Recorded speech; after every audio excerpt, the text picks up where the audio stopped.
살아계신 하나님 말씀은 마태복음 5장 13절에서 16절에 있는 말씀입니다.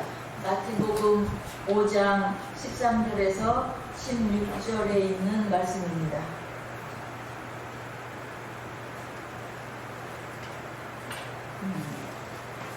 한 절씩 교대로 읽도록 하시겠습니다. 제가 먼저 읽겠습니다. 너희는 세상의 소금이니 소금이 만일 그 맛을 잃으면 무엇으로 싸게 하리요? 후에는 아무 쓸데없어 다만 밖에 버려져 사람에게 밟힐 뿐입니다.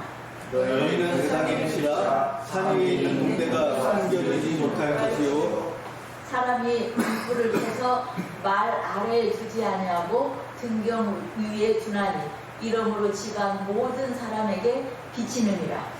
이같이 너희 빛이 사람 앞에 비치게 하여 그들로 너희 착한 행실을 보고 하늘에 계신 너희 아버지께 영광을 향하게 하라. 아멘. 2025년도를 시작할 때 유선이가 회사 홈페이지를 여니까 표어가 인생을 맛있게 라고 써 있었어요. 어찌 이걸 찾아서 올려놓으셨어요. 회사의 목표가 사람들의 인생을 맛있게 하는 것이라는 생각이 들어서 웃음이 났습니다. 어떻게 인생을 맛있게 해줄까라는 생각을 했던 것 같아요. 예수님께서 산에 올라가셔서 제자들에게 팔복을 말씀하신 후 제자들의 정체성을 정해 주십니다. 너희는 세상의 소금이다. 너희는 세상의 빛이다. 세상의 소금이 되어라가 아닙니다. 세상의 빛이 되어라가 아니고 세상의 소금이다. 세상의 빛이다 라고 하십니다. 팔복은 복 있는 자들이 모두 하나님 나라를 소유한다는 이야기로 되어 있습니다. 8가지 복 있는 자가 하나님 나라를 소유한다. 이게 앞에 있었거든요. 세상의 가치관으로는 복 있는 자들과 반대되는 사람들입니다. 예수님의 그 복 있는 자들. 예수님의 제자들은 세상 사람들과 행복의 기준이 전혀 다르다는 말씀을 하신 것입니다. 우리의 정체성은 첫째로 세상의 소금입니다. 너희는 세상의 소금이니 소금이 만일 그 맛을 잃으면 무엇으로 짜게 하리요? 소금은 짠맛 때문에 소금입니다. 소금의 짠맛은 옛날부터 식품의 방부제 역할을 했습니다. 야채가 생산되지 않는 겨울에 배추나 무를 먹기 위해 소금으로 김치를 담가 이듬해 봄채소가 나올 때까지 먹었습니다. 장아찌류는 모두 소금에 절여 보관을 오래 하는 염장식품입니다. 육류나 생선도 오랫동안 두고 먹기 위해 소금에 절여 훈제를 하거나 젓갈을 담갔습니다. 간장이나 된장, 고추장, 쌈장도 짠맛을 갖고 있는데 이들도 모두 소금으로 짠맛을 냅니다. 소금의 짠맛은 썩지 않게 하는 용도도 있지만 음식의 맛을 내기 위해서 꼭 필요합니다. 모든 음식에서 식품이 신선하고 재료를 많이 넣어도 간이 맞지 않으면 음식의 맛이 제대로 나지 않습니다. 다른 재료를 많이 넣지 않아도 간이 맞으면 음식은 맛있습니다. 음식을 만들 때 그 음식만의 독특한 맛을 가장 잘 내게 하는 적당한 소금의 양이 중요합니다. 소금은 짠맛이지만 다른 맛을 가장 잘 드러나서 느끼게 해주는 역할을 합니다. 이게 소금의 역할입니다. 예수께서 너희는 세상의 소금이다 고 하신 것은 너희는 세상을 살맛 나는 곳으로 만드는 역할을 하고 부패하는 세상, 죄로 가득한 세상에 심판이 보류되도록 한다는 말씀입니다. 우리가 있으므로 세상은 맛을 내게 됩니다. 살 맛을 내게 됩니다. 우리가 있음으로 해서. 이것이 우리의 정체성입니다. 의지와 상관없이 우리는 하나님의 소금으로 살고 있습니다. 예수님의 제자로 정체성을 인식하는 것이 행동보다 먼저입니다. 소금이니까 소금 역할을 하는 것이지 소금이 되려고 노력하는 것이 아닙니다. 그냥 우리의 정체성이 그냥 소금인 거예요. 우리가 노력해서 우리의 정체성이 만들어지는 것이 아닌 것이죠.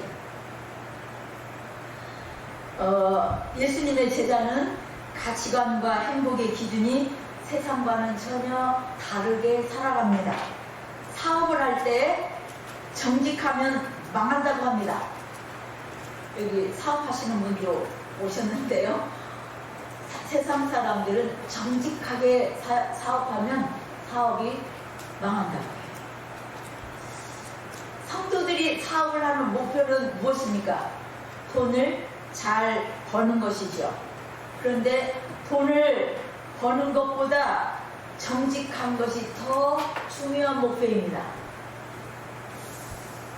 그러면 정직하게 사업하여 망하는 것이 목표가 되는 거죠. 정직하게 사업해서 망한다. 그냥 망해야 되는 거예요.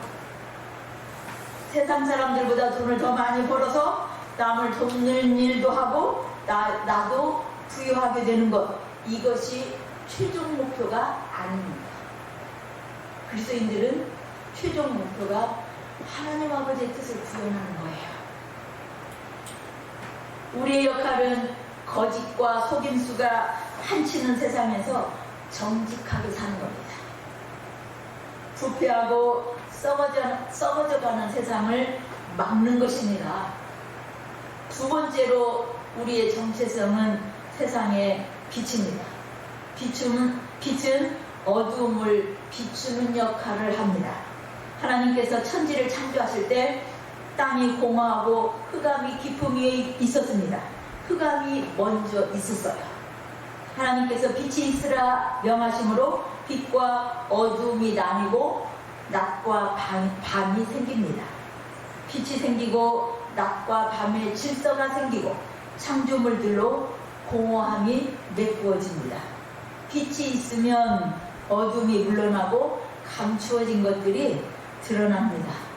산 위에 있는 동네가 숨겨지지 못할 것이요 라고 말씀하십니다. 우리가 살고 있는 세상은 어둠의 영이 역사합니다.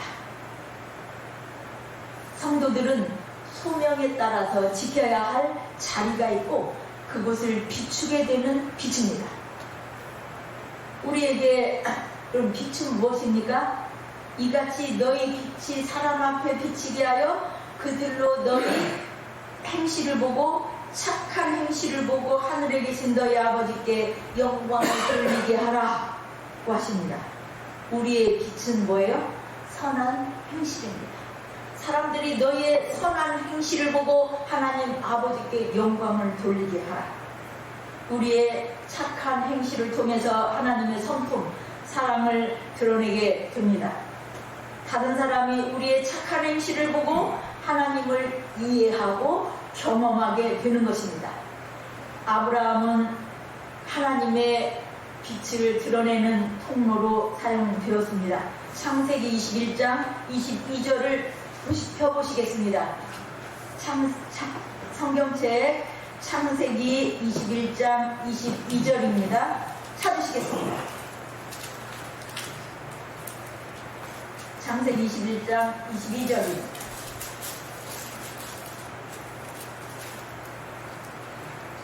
함께 읽으시겠습니다. 시작. 아직 안 찾으셔서 창세기 맨 앞, 성경이 맨 앞입니다. 21장 22절입니다. 함께 읽으시겠습니다. 시작. 그때 아비멜렉과 그 군대 장관 비골이 아브라함에게 말하여 이르되 네가 무슨 일을 하는지 하나님이 너와 함께 계시도다. 아브라함을 통해서 하나님께서 하시는 일이 뭐예요? 하나님을 드러내시는 거예요. 아, 얘는 하는 일이 다 하나님이 함께 하시는 일이다 라는 것을 하나님께서 알게 하신 거예요. 또 한 구절을 찾아보시겠습니다. 창세기 39장 3절입니다. 창세기 39장 3절이요.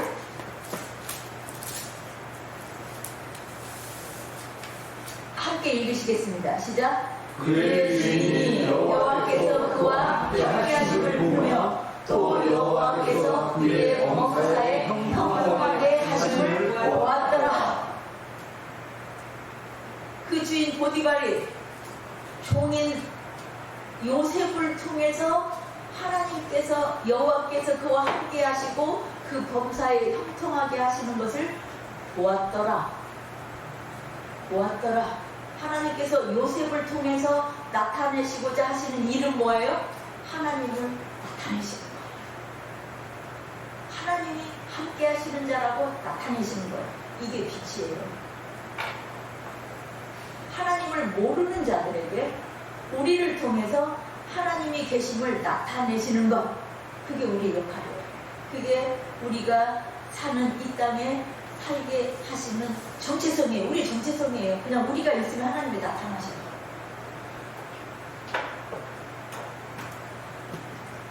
우리의 착한 행실은 다른 사람이 하나님을 이해하고 경험하게 되는 통로가 됩니다. 우리의 일거수일투족이 세상에 드러납니다. 내가 하는 모든 일을 통해서 그랬어요. 우리의 행실은 사람들을 진리와 소망 가운데로 인도하는 빛이 됩니다. 1885년 4월에 인천에 들어온 언더우드 선교사의 낙서장에 기록되어 있는 기도문은 그때의 이 땅이 얼마나 어두운 상황이었는지를 보여줍니다. 제가 한번 읽어보겠습니다. 주여, 지금은 아무것도 보이지 않습니다. 주님, 메마르고 가난한 이곳 조선 땅, 나무 한 그루 시원하게 자라오르지 못하고 있는 이 땅에 저희들을 옮겨와 심으셨습니다. 그 넓고 넓은 태평양을 어떻게 건너왔는지 그 사실 자체가 기적입니다. 지금은 아무것도 보이지 않습니다. 보이는 것은 그저 고집스럽게 얼룩진 어두운 뿐. 어둠과 가난과 인습에 묶여있는 조선 사람 뿐입니다. 그들은 왜 묶여있는지도 고통이라는 것도 모르고 있습니다. 고통을 고통인 줄 모르는 자에게 고통을 벗겨주겠다고 하면 의심부터 하고 화를 냅니다. 조선 남자들의 속셈이 보이지 않습니다. 이 나라 조정의 내심도 보이지 않습니다. 가마를 타고 다니는 여자들을 영영 볼 기회가 없으면 어쩌나 합니다. 조선의 마음이 전혀 보이지 않습니다. 그리고 저희가 해야 할 일이 전혀 보이지 않습니다. 그러나 주님, 순종하겠습니다. 겸손하게 순종할 때 주께서 일을 시작하시고 그 하시는 일을 우리들의 영적인 눈으로 볼 수 있는 날이 있음을 믿습니다. 믿음은 바라는 것들의 실상이요 보지 못하는 것들의 증거니라고 하신 말씀을 따라 조선의 믿음의 앞날을 볼 수 있게 될 것을 분명 믿습니다. 지금은 우리가 황무지 위에 맨손으로 서 있는 것 같사오나 지금은 우리가 서양 귀신, 양귀신이라고 손가락질을 받고 있사오나 자녀들이 우리 영혼과 하나인 것을 깨닫고 하늘나라의 한 백성, 한 자녀임을 알고 눈물로 기뻐할 날이 있음을 믿나이다. 지금은 예배드릴 예배당도 없고 학교도 없고 그저 이곳 모든 사람들로부터 경계의 의심과 멸시와 천대함이 가득한 곳이지만 이곳이 머지않아 은총의 땅이 되리라는 것을 믿습니다. 주여, 오직 제 믿음을 붙잡아 주소서. 아멘. 이게 이 땅에 처음 발을 들여놓았던 언더우드 선교사의 고백이고 기도입니다. 너무나 유명한 기도문이에요. 그 결과를 지금 우리가 누리고 있는 겁니다. 이 기도의 결과, 이 어두운 땅에서 지금 우리의 모습을 보았던 거예요. 이 땅에 이렇게 많은 교회가 세워지고 하나님을 찬양하는 자들로 가득합니다. 그것을 그 어려운 시대에 미리 보았어요. 미리 믿었어요. 그리고 이 땅에 빛이 되어 주었어요. 이것이 세상에서 우리의 정체성입니다. 우리가 아이들을 가르칠 때도 무엇을 해라 라고 하기보다는 너는 하나님의 자녀다, 너는 빛이다, 너는 소금이다 라고 가르쳐주는 것이 더 중요합니다. 내가 누구인지 정체성이 뭘 해라보다 훨씬 더 중요해요. 내가 목사지, 내가 장로지, 내가 성도지 라는 의식이 죄의 유혹을 이기고 이기적인 나의 생각을 버리는데 힘을 발휘하며 모든 것을 주님의 시선으로 바라볼 수 있게 합니다. 어제 아래층에서 칼국수집에서 점심을 먹는데도 그 사장님이 딱 그 맥주를 갖다 놓으시면서 저한테 맥주 한잔 하시죠.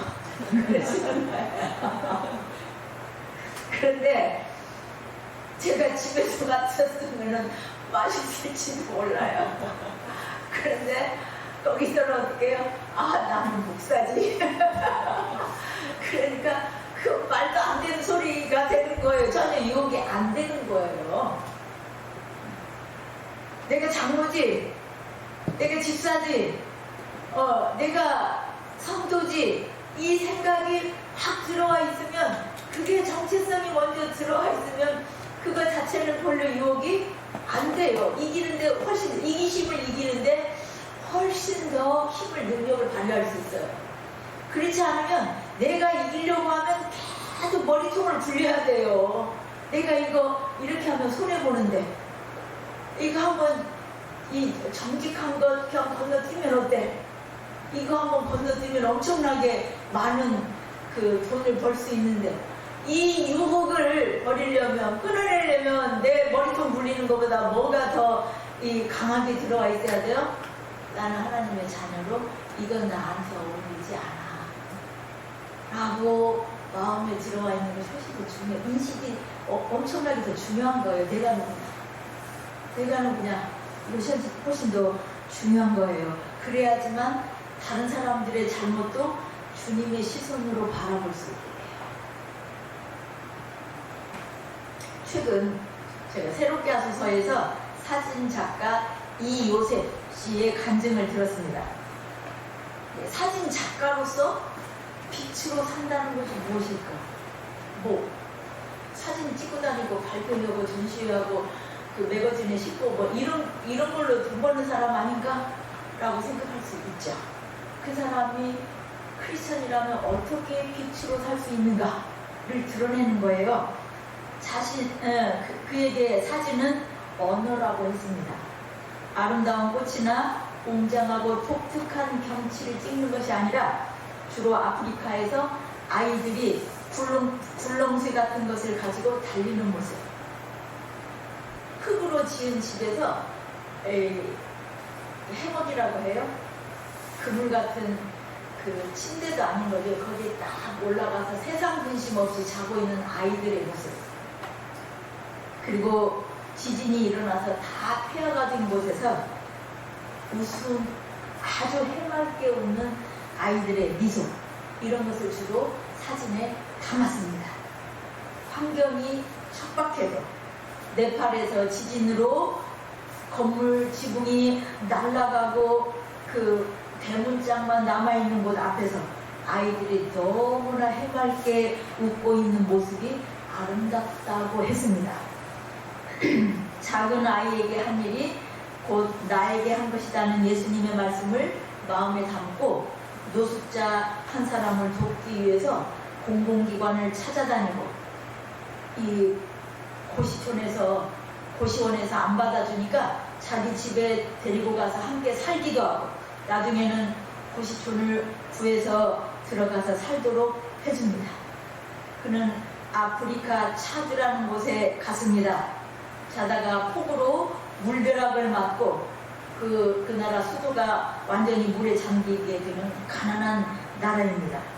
수인성 전염병 때문에 아이들은 배가 툭 튀어나오고 발이 코끼리 다리처럼 퉁퉁하게 부어오르고 영양실조로 뼈만 앙상하게 남아있는 아이도 있었습니다. 사진에 그렇게 있어요. 의료팀에게 이 뼈만 앙상하게 남아있는 아이를 부탁했지만 아이는 죽었습니다. 그는 한국으로 돌아오는 비행기 안에서 차드에 보물을 하나 만들어주고 싶다고 하나님께 기도를 했습니다. 그리고 한국에 와서 500만 원 정도를 마련하여 오물을 한 개 만들어줄 수 있게 되었습니다. 그런데 포항에 살면서 아내가 다니던 건설회사가 부도가 났는데 그때 450만 원 정도로 2억 정도 되는 아파트를 잡을 수가 있었습니다. 하나님께 기도를 합니다. 하나님 450만 원만 주세요. 그러면 이 아파트를 제가 집이 생기는 겁니다. 아파트를 구할 수 있도록 하나님 450만 원만 주세요. 그러다가 아프리카 보물 파기 위해서 마련한 돈을 쓰면 되겠다 하는 생각이 들었어요. 그래서 하나님께 기도를 합니다. 하나님 이걸로 잠깐 이 아파트를 잡고요. 그때 하나님께서 아니다 라고 하십니다. 아프리카에 있는 그 한 사람이 나에게는 2억 원보다 훨씬 더 중요해 라고 하나님께서 말씀을 하셨습니다. 하는 수 없이 그 돈은 차드에 오물을 파는데 사용이 되었습니다. 이후에 이분은 차드에 50개의 오물을 만들었습니다. 한국에서는 지금도 수감자들의 자녀들과 함께 여행도 하고 함께 이야기를 나눕니다. 그리고 그들이 솔직하게 자신을 드러내며 두려움과 불안에 떨던 심령을 자기들의 마음을 내비치고 꿈을 갖게 되었다라고 말합니다. 그는 결혼에 자신이 없을 만큼 가진 것이 없었지만 결혼을 했고 자신은 가난하지 않다고 했습니다. 사진 작가로서 세상에 빛으로 살고 있는 모습입니다. 이게. 그리고 그 잡지의 편집장으로 사진 작가로 살고 있는 모습입니다. 이게 빛입니다. 하나님의 나라에서는 이기적인 모습이 하나님 나라에 전혀 어울리지 않습니다. 자녀답지 않습니다. 고린도전서 10장 24절 말씀을 보시겠습니다. 고린도전서 10장 24절 함께 읽으시겠습니다. 누구든지 자기의 유익을 구하지 말고 남의 유익을 구하라. 이게 성경 말씀이에요. 우리는 모두 다 누가 잘 살기 위해서 일 열심히 해요? 내가 잘 살기 위해서는 거짓말도 하고 사기도 치는 거예요. 그런데 우리는 누가 잘 살도록 해주는 사람이라고요? 우리 주위에 있는 사람이. 그러니까 나는 망해야 되는 거예요. 나는 망해야 되는 거예요. 정직해가지고 망해야 되는 거예요. 남을 유익하게 하기 위해서 사는 자들이에요. 이게 복 있는 자예요. 다른 사람의 잘못을 비판하는 것은 하나님 나라에 맞지 않습니다. 내가 받은 사랑과 은혜가 아버지의 무조건적인 것이었지 내가 무슨 하나님의 사랑과 은혜를 받을 만한 사람이어서 하나님께서 주셨어요. 그래서 다른 사람 비판하는 것 전혀 은혜 받은 자로서 어울리지 않아요. 맞지 않아요. 하나님 나라의 빛의 자는 빛으로서는 맞지 않는 일이에요. 비판하는 것은 그냥 그에게 하나님이 드러나게 하는 거. 그게 우리의 그냥 정체성이에요. 앞날에 대한 불안과 두려움은 하나님 나라에 맞지 않습니다. 아버지께서 그 앞날을 다 책임지시고 뭐 먹을지 입을지 다 알고 계시고 다 책임지신다고요. 그런데 앞날에 이거 쫄딱 망하면 어떻게 되지? 불안하고 두렵고 성공 못하면 어떻게 하지? 공부 못해서 다 스질이 학교도 못 가고 그러면 어떡하지? 이런 불안함, 결혼할 수 있을까 없을까 불안함, 두려움, 이런 건 누구를 모르는 거예요? 아버지를 모르는 거예요. 아버지를 모르는 거예요. 아버지를 무시하는 거예요. 아버지의 능력을 무시하는 거예요. 우리는 세상의 소금이요 빛입니다. 착한 행실로 우리 의를 자랑하는 것이 아니라 하나님을 나타냅니다. 내 잘난 것을 드러내는 것이 아니에요. 하나님이 영광 받으시게 되는 것. 다른 사람이 하나님을 이해하고 경험하게 하는 것입니다. 제가 전에 다니던 교회에서 이렇게 우리 수련회처럼 만나서 우리 조 그룹의 한 집사님이 얘기를 하셨어요. 자기가 처음에 그 교회에 오게 된 이유는 그분이 다니던 회사에서 그분이 다니던 회사의 총무부장으로 계셨던 교회 집사님을 보고 내가 저분이 다니는 교회 한번 가봐야 되겠다 그렇게 생각을 하고 처음 나오게 됐대요. 안 믿던 사람이. 그래서 집사가 된 거예요. 그분이 얼마나 회사에서 정직하게 살았는지 자기가 봤다는 거예요. 모든 사람이 비리를 저지르는 곳이래, 그 총무과가. 그런데 그분이 얼마나 정직하게 행하는지를 자기가 봤다는 거예요. 나중에 그 회사에서 또 한 분이 오셨어요. 그래서 우리 구역에서 함께 성경 공부를 했습니다. 그냥 그분은 전도하지 않았어도 정직한 것 보고 사람들이 그냥 교회에 나오기 시작해서 예수 믿게 된 거예요. 이게 빛입니다. 성령이 우리 안에 함께 하시는 성도들은 사람들이 두려워하며 칭찬하게 됩니다. 칭찬을 해요. 사도행전 2장 찾아보시겠습니다. 46절에서 47절. 사도행전 2장 46절에서 47절 말씀을 찾아보시겠습니다.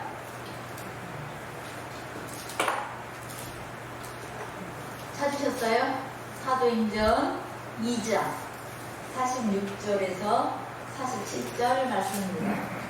함께 읽으시겠습니다. 시작. 날마다 마음을 같이하여 성전에 모이기를 힘쓰고 집에서 떡을 떼며 기쁨과 순전한 마음으로 음식을 먹고 하나님을 찬미하며 또 온 백성에게 칭송을 받으니 주께서 구원받는 사람을 날마다 거하게 하시니라. 이게 교회의 정체성이요 성도의 정체성입니다. 주위에 있는 사람들한테 칭찬을 받아요. 칭송을 받아요. 떡을 떼고 교제할 때도 만나서 말할 때도 하나님을 찬송합니다. 기도합니다. 하나님을 높입니다. 그리고 주위에 있는 사람들에게 칭찬을 받아요. 이거를 그 앞에 구절부터 보면 사람들이 두려워한다고 했어요. 예수 믿는 사람들을 두려워한다. 모든 사람들이 다 비리를 저질러. 그런데 한 사람만 딱 전혀 그 비리에 가담을 안 하고 아주 고결하게 살아요. 그러면 다 비리 저지른 놈들이 누구를 무서워해요? 고결하게 죄 짓는 거에 참가 안 한 사람, 그 사람 두려워해요. 이게 빛이에요. 이게 소금이에요. 썩지 않게 하는 것. 그리고 하나님을 보게 하는 것. 이게 우리의 정체성입니다. 우리의 착한 행실로 다른 사람들이 하늘에 계신 아버지께 영광을 돌리게 합니다. 이것이 하나님께서 우리를 창조하신 목적입니다. 나의 뜻이 이루어졌을 때 행복한 것이 아니라 하나님 아버지의 뜻이 이루어졌을 때 우리는 행복합니다. 세상의 빛과 소금으로 살아가는 여러분의 삶이 여러분의 삶을 맛있게 하고 다른 사람의 인생을 맛있게 하는 삶입니다. 하나님을 찬양하시겠습니다.